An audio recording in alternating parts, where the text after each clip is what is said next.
Hi, everyone, and welcome to my podcast. This week, we're talking to Zabayo again, the zeta-arcturian who comes forward with tales from the universe. In the last podcast, he told us a great story about Sidi from Sirius and how she transitioned from her 3D life to her 5D life and more. And afterwards, of course, I came on live, as I do every Thursday, in my 5D Daily Facebook group, and I brought Olivia Page with me. She is a shamanic sound healer, a former student, a friend, and now she's my video editor. And she came on and asked the questions for Zabayo. So she asked her own questions because she's really great at asking questions. And she also brought forward all the questions in the chat. So all the people who were there for the live typed in their questions and got to hear answers. And what happened was really magical. People asked really great questions. We heard all about 5D places on Earth. We heard about the Bermuda Triangle. We heard some really interesting things about Amelia Earhart, and it was fascinating. So we're going to play that replay for you, edited, of course. And afterwards, I'm going to come back on, and I'm going to tell you what Zabayo showed me. So when I do a trance channel, I let the beings speak through me. Always high vibrational light beings, beings of the light. I'm very trained. Of course, you know, I am a mentor of this type of shamanic channeling, and I let them talk through me. So when they do, they show me all these pictures and they show me more than what they're saying. And I didn't get a chance in this live to say all the things that Zabayo showed me. So when it's over, I'll tell you a few things that he showed me that were really interesting. So I really hope you like it. Welcome to 5D Channels and Chats with Rachel Chamness. As a shamanic channel and mentor, I'll be sharing wisdom and healing from higher dimensions through channeling beings of light. You will also hear liquid Reiki shamanic sound healing, channels between intuitives, and discussion on higher dimensional healing and channeling. You'll find links and more in the show notes, so be sure to check them. You can find me at soundwavesheal.com and my Facebook group, 5D Daily Spiritual Healers in Higher Dimensions. Hi, 5D Daily. Hi, everybody. I'm here with Olivia. Hi. Thanks for coming on with me, Olivia. You are the great question asker. I'm excited to talk to Zabayo. Yeah, so today I'm going to be channeling Zabayo, the zeta-arcturian that I channeled for my podcast this week with Tales of the Universe. And he comes forward and tells us all kinds of information in the form of stories. And this week he talked about 5D living. Someone had asked, what is it like to live in the 5D? So I asked him to bring forward some information about that, like, what is it like? And he gave this really cool story about a Syrian named Sidi from a Syrian moon. I think he said that wasn't around anymore. And how she transitioned and what she had to do to transition to that 5D, and then what became of her life later, because she lived a long time and ascended even higher than 6D. And it was really cool. And so here we are asking questions in 5D Daily, my wonderful group. Thank you all for being here, healers and channels, those who want to be. And I have a picture of him. This is a picture I had drawn. It is by Ayasha, is on IG, is who I had make it. And I'll bring Zabayo in. He's making me laugh. He's like, he wants to be on the screen. Of course he does. Okay, that's what he wanted. He was like, no, you have to put me on the screen. But that's the best I can do, Zabayo. Okay, here we go. Hi, Michelle. All right, now I'll bring him in and you guys pop in some questions, okay? I am Zabayo, and I am happy to answer questions today. And I'm thrilled that you have questions for me. Hi, Zabayo. Thanks for coming and being here with us. We appreciate it. I have some questions for you. The story that you told about Sidi living in 3D, living in Sirius, and then transitioning into the 5D. So my question is, you had said in the 3D that she would go on her vacation that she would get every year, and she would do these visualization exercises. And were these visualization exercises where she was kind of like, I don't know if it's like in her mind's eye or she was creating, but she was like now living in 5D during these visualizations? Is that what it was? Or can you clarify it a little better? Yes, I can. In her third dimensional life, she went to the beach. In her fifth dimensional life, she recreated the beach into the fifth dimension. And her visualizations were in higher dimensions, where she reached out to others to communicate. In the third dimension, she loved the beach. And so she recreated a beach for herself to heal in. And this is where the visualizations occurred. Okay. So would it be beneficial for us who are wanting the ascension and trying to ascend? Would there be any benefit for us to do visualization exercises of what we'd want 5D living or life to be? Yes, yes, I'm so glad that you asked this question. For yes, please do more visualization exercises and call in your guides and helpers for them to help you feel what it will be like in higher dimensions. And of course, by law of attraction, this will bring this higher timeline to you more quickly. Let us guide the visualization if you can. Let go as if, or more like a meditation if you can, to let us guide you through where it might go for you. And that way you can see or feel or understand what it might be like to live in the fifth dimension when you get there, or the sixth dimension, which many of you will also achieve in this lifetime. Okay, so what happens if we're all visualizing something that's slightly different? How does that affect what ends up manifesting for the collective? Well, it will be different for many. That is a part of a fifth dimension. It is not all the same, and it is very customizable in your own manifestation. You can manifest anything, just like Sidi manifested a whole world that was not there. She manifested a beautiful ocean for her to sit and heal from her third dimensional life. She felt she needed a little cushion between the dimensions, a way that felt familiar to her in her third dimensional life, but helped her adjust to higher dimensions. And this was just an option that she created for herself. In many ways, in the fifth dimension, you'll be able to manifest anything you want, and everyone's fifth dimension will be a slightly different experience. So it is just fine if yours is different, and you can change it at any time. Should Sidi have decided she wanted a whole different experience, she could have changed everything, not just the beach manifestation, but her entire life, her home, her duties, everything. She could have changed completely and had a completely different experience. Okay. So is there a reason that when the ascension happened for them that there wasn't a beach available for her to go to? Is there any reason? It was a manifestation she made that was connected to her home and was private. There was no one else there. I see. Okay. It was a private place for her to go to instead of like a public beach. Yes, it is almost as if this medium reminds me the holodeck of Star Trek. Okay, I see. If we're able to use visualization and meditation to connect deeper with the fifth dimensional Earth, which already exists, is my understanding, how come we can't just exist there now? You can exist there in many ways, and many of you do in your meditation come up to higher dimensions and experience many things there when you're meditating, even channeled guided meditation, as many of you do, where you find yourself clearing and healing and journeying. These are all in fifth dimensional spaces or higher. And so you can actually, but there are contracts and agreements of working through this space that you all have agreed to. And so you must finish those contracts and agreements, and they are for your own good, to help you adjust to the fifth dimension and to help you feel that you have completed your third dimensional life in the way that you have chosen. And also, I'd like to remind you that there are many benefits to the third dimensional reality. And when you can experience a fifth dimensional timeline, but finish out your third dimensional life, you can also experience many wonderful things that you will not want to leave so quickly, I think. Okay. Is 5D living the same everywhere, or is it different? Do you mean on different planes of existence and planets?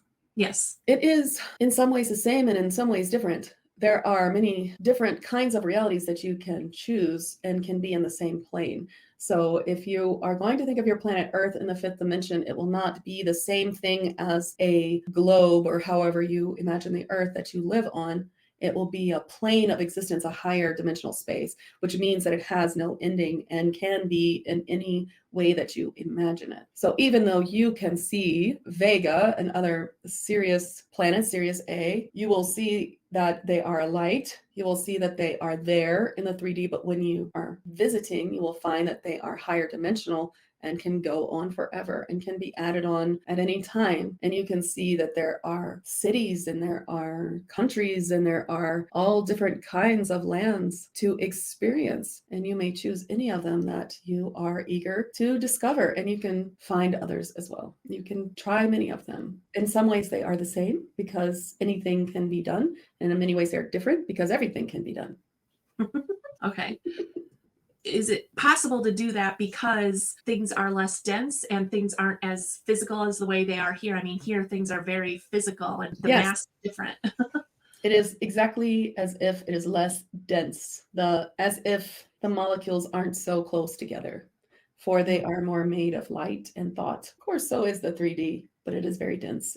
You're right, it is heavy. Okay. Yeah. And so because they won't be as closely bonded together, then they will be easier, I would think, easier to work with or manipulate. That is true. And there are many here who have learned to manipulate the 3D anyway, though it is dense and requires great personal sacrifice to be able to manipulate it. But you have many in your history who have been able to manipulate matter in the third dimension, but it is a much more difficult thing to do. You all have the ability to do it, but it takes great sacrifice and is very difficult to do. And so maybe easier to just use the law of attraction and your own personal work to get where you'd like to go. Okay. So I'm interested in learning more about you. Can you tell me where you're coming from right now? Yes, I am on a satellite in Andromeda, and I come forward psychically. All right. So we have a question from Jessica. She's wanting to know, are there areas in present time on Earth that are already existing in the fifth dimension? Do you have any examples? Yes. Oh, yes. There are many. There is all of the Fae and elemental lands, as this one calls it, the nature spirits, the beings, as mystical beings, Fae beings, elemental beings, all of those spaces. And there are others, the ones the giants use, Sasquatch. They are like portals where they can wink in and out, they call it, out of the forest of the 3D into the 5D forest. There are many spaces. There is all of Gaia's lands. It is there in the fifth dimension already. Where does it interconnect? There are portals, yes. And of course, the Bermuda Triangle, already. There is one, sometimes 2 or 3 there, depending on the date and time. And there's one in Ireland. There's one in Wales. There's one in France. There's one in New Zealand. There's 2 in Australia. There's one in Hawaii. There's one in Alaska. And of course, there's many, or a very large one in Antarctica, closely guarded. There are many. Okay. If there's all these portals all over, can we access them or can we walk through them? And no, you cannot access them unless we allow you to. If we want you to access them, we will bring you there. Okay. And they are not accessible. The one in Antarctica is more accessible, and that is why it is more closely guarded. All right, then we have a follow-up question to that.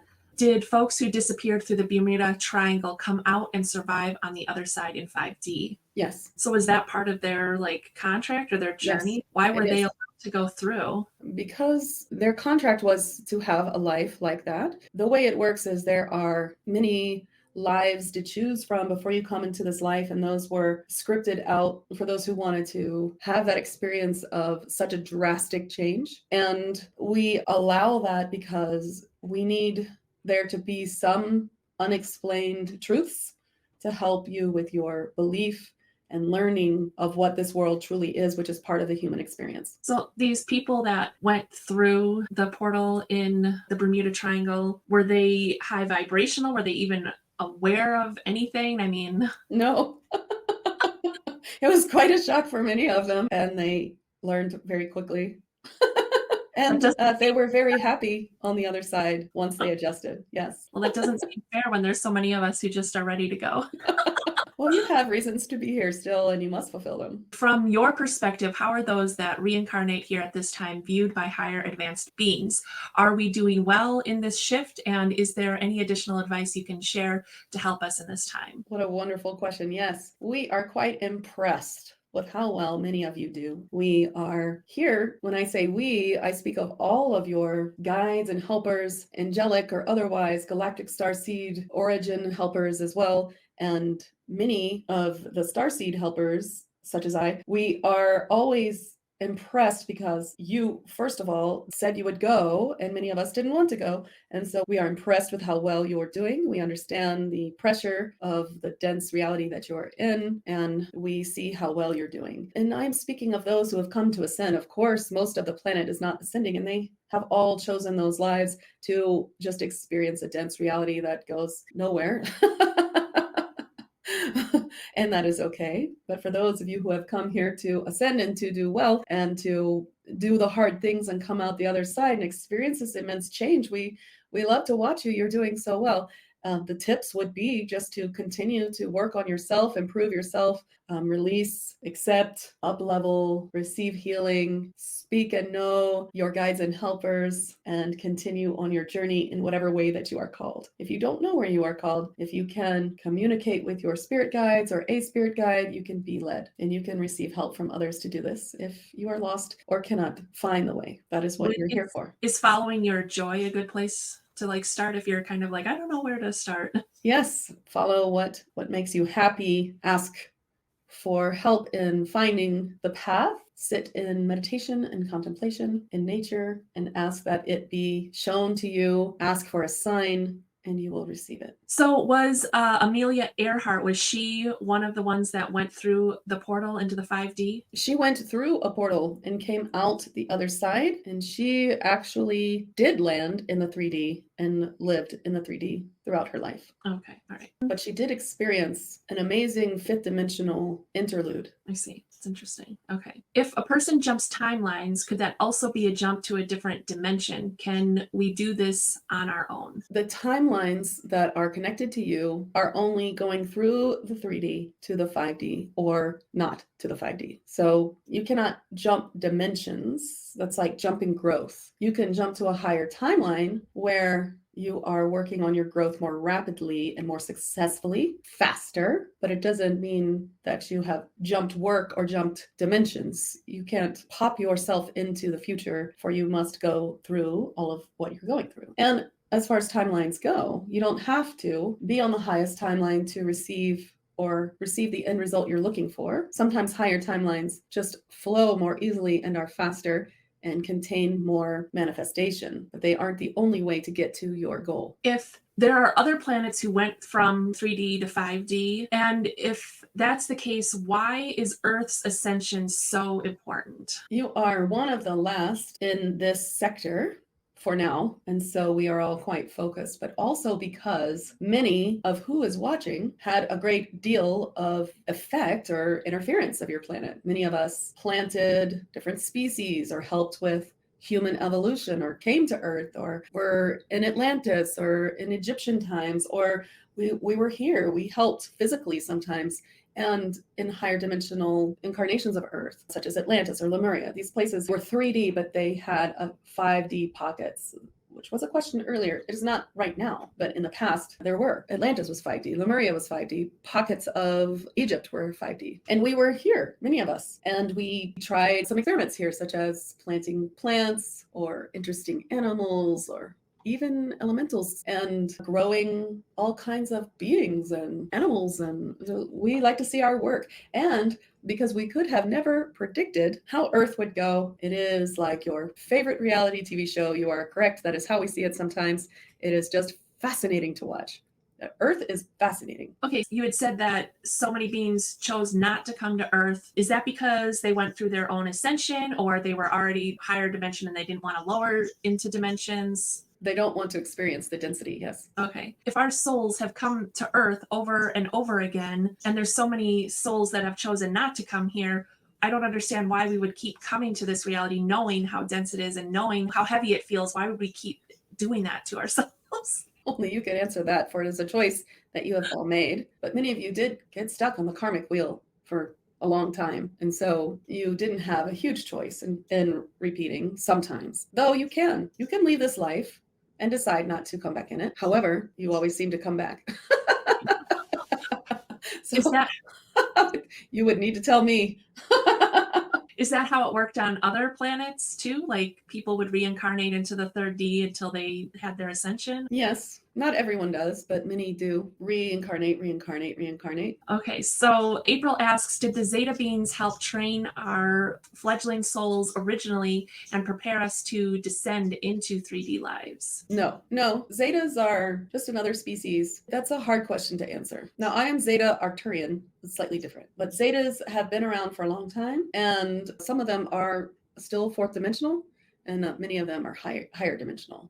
And many of them are mixed races like Zeta-Arcturian, as I. So there are some who have helped souls, yes, but it's a little more complicated than that. And there are things that I cannot say. Okay. All right. I think we're about at time. So is there anything else that you would like to say before we let you go? I would like to say that for those of you who fear the ascension or the fifth dimension, you should know that in reality, it will be everything you ever wanted. Literally, for you can manifest anything you ever wanted. And it is just like the imagination of a child in real time. And there's nothing to fear. And don't let that story from the third dimensional consciousness hold you back from improving yourself and working for that goal. Well, thank you. Thank you for coming and being here and answering our questions.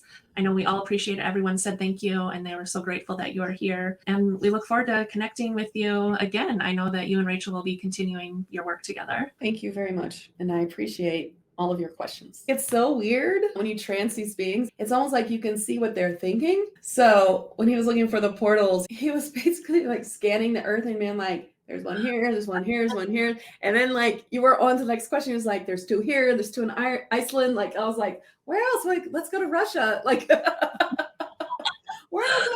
Go the other side of the globe. Like where are they? Yeah, that was cool. That was fun. Yeah. Thanks, Olivia. Those were good questions. Thank you guys for asking the questions. Yeah, no shortcuts. He was like, sorry. You tell me, Olivia, why did you come back into this life? That's on you. And then they were like, and now you would never leave because we gave you a child. Right. I know. I did see that little thought flow through his brain. That's funny. That's funny. That's true. Thank you. That was fun. Yeah, he was showing me all kinds of stuff. He reminded me of like when you're a little kid and you can create anything, or you imagine that you could create anything in the world, and that is what it's like in the fifth dimension. And then he was showing me like, and people that you miss are there if you want. Like you can just manifest anything. So we shouldn't worry about losing people. I know that's a big question I get a lot. Like, I don't want to lose, my 3D family. Right. Well, thank you all for coming. That was fun. Thanks, Olivia.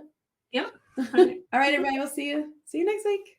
Bye. Bye. I hope you enjoyed that live in 5D replay from my 5D daily group. And let me just tell you a few things that Zabayo showed me during that trance channel. So first, when he was talking about portals, he was really kind of scanning the map of Earth and showing me where there was portals. And even when Olivia was going on to the next question, he was still showing me. So there were many, many more. I just wanted him to keep going and show me all the places. It was really cool. In fact, he often starts to answer in my head before people even finish the question. And I have my eyes closed. So it's such a cool observation to be sort of a little bit outside my head. I feel like I'm in Zabayo's head. He's showing me what he's thinking, like visually, pictures, and he's sometimes talking to me before he answers. And I sometimes can't even really hear the whole question. It's really wild. And then when he was talking about Antarctica, I had this question. So I asked him later, he said that they were all 5D portals, but he said Antarctica was a 5D portal that anybody could use, and it was closely guarded. So then that made me ask him, what? Like, why is it so closely guarded? Is that a 4D, 5D portal? Like, is there some fourth dimensional stuff happening there, as many people know that there is?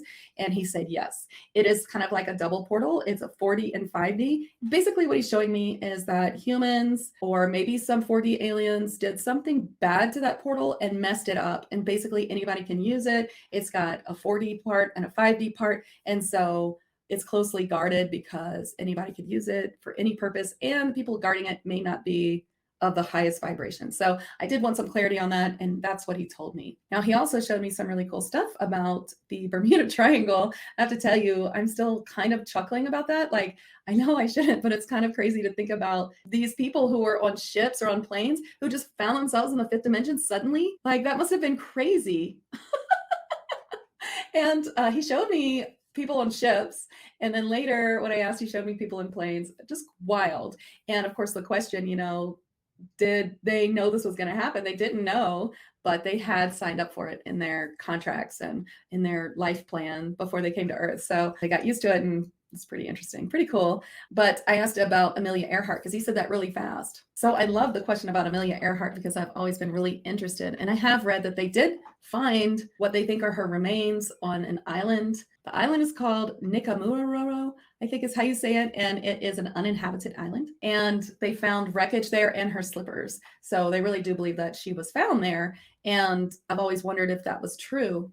What Zabayo showed me was really cool. So if you remember, he said she went through a 5D portal and then she went back through to 3D. So he actually showed me that she went through a 5D portal and she was, for a moment, she thought she was dead. Like she had no idea. It looked so different. Now he's not showing it to me what it looks like. I don't know if my brain just can't put it together or what, but he just showed me her going through a portal in the air, that things were so different that she was like they show all of her instruments like going crazy. And she's like, what's happening? Like she thought she was dead. She didn't know where she was. She didn't know what was happening. And then she went through another portal in the air and came back out in the 3D. And that's when she must have landed on that island. So he didn't give me a confirmation about that island, whether she did or not, but he did show me that there was this like time where she did go through the 5D, and that might be why it's hard to find her. But he said she didn't stay in the 5D. But anyway, I thought that was so cool, and I just wanted to share that as part of what he showed me. So trance channeling is really fun because it is like you're in their head while they're talking, and it's something that I love to teach. I think it's a really cool way to get messages where your ego is more removed from what's happening, and it's a really cool way to up-level your channeling. So I hope you enjoyed it, and I'll see you next time. Thank you for joining me for today's episode. If you are a healer or spiritual entrepreneur, present or future, I'd like to invite you to my Facebook group, 5D Daily, Spiritual Healers in Higher Dimensions, where I'll be live for more discussion and questions on Thursdays. I'll put the link in the show notes. I'm Rachel Chamness at Sound Waves Heal.